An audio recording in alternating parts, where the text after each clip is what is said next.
the Turkish democracy project.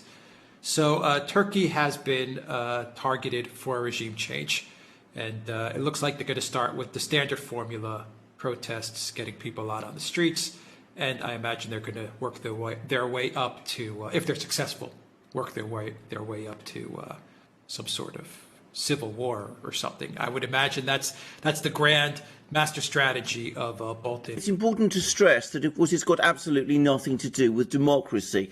Now, John Bolton seems to be the presiding genius in this particular project, but you're absolutely right in saying that it is entirely a construction of the neocons, and the neocons now seem to have Turkey and Erdogan in their sights. Now, I have to say that's not a surprise to me, not because Erdogan is an enemy of the United States exactly. After all, Turkey is a member of NATO, and one would assume that, it's an ally.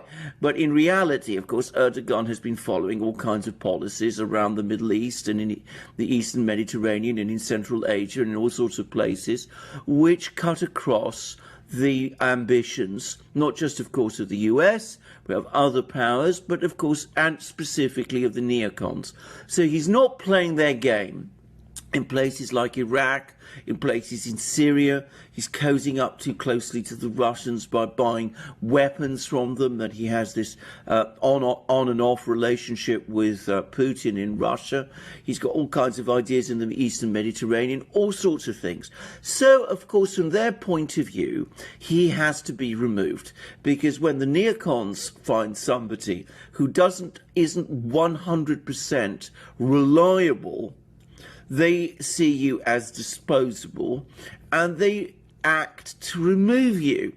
And that is exactly what this Turkey democracy project is all about.